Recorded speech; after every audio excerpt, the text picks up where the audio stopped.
It's never a waste of time to make time for the truth. A moment spent listening and paying attention to the truth can change your life.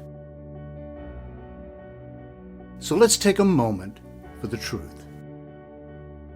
Psalms 119:83 says, "Though I've become like a wineskin in the smoke, I do not forget your statutes." Having traveled to many places around the world, I've learned that humor doesn't translate very well. And one of the reasons for this is because humor depends on cultural idioms. An idiom is an expression peculiar to a particular people or region where words or images take on a non-literal or figurative meaning. Now, some examples that you've heard of is words like snug as a bug in a rug, butterflies in my stomach, or cat got your tongue. And while you might understand those, the meanings can't be determined by the literal words themselves. This is what we have in today's verse. It says, "Though I've become like a wineskin in the smoke." What is he referring to?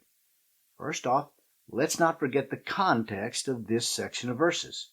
If you'll recall, the psalmist in this section is speaking about a time in their life, a dark time in their life. This is the context of this idiom. But what is the writer talking about?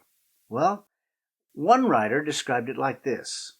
The skins used for containing wine, when emptied, were hung up in the tent, and when the place reeked with smoke, the skins grew black and sooty, and in the heat they became wrinkled and worn. The writer is describing the current conditions in his life. For one thing, he feels emptied.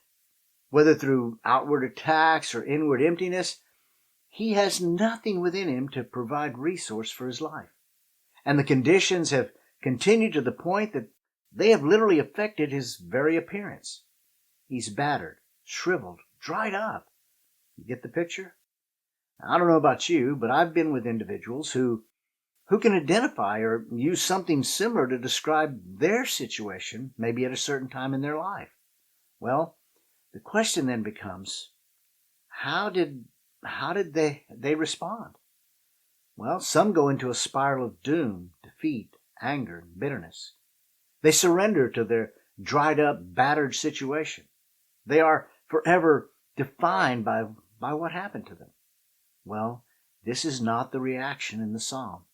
He doesn't turn inward or fall under the weight of his circumstances. Instead, what does he say? He says, "I do not forget your statutes." The direction of his mind's attention is not on the circumstances, but on what God has said. His testimony is that the instructions and enactments of God helps him survive through the driest of times. They are his direction, even in times when he's left scarred. Now, this is not an easy instruction, but it is a proven one. For if there is one thing that we can be sure of, and the writer says, it is that the Lord who promises keeps his word. Wherever you are today, remember the word of the Lord. It will provide direction even in the darkest and scarring of times. Direct your attention towards him. It only takes a moment, but it will be a moment that will matter. Thanks for watching and listening to Truth Matters Moment. Also, don't forget to look for our weekly podcast called Truth Matters. It comes out every Wednesday. Catch you later.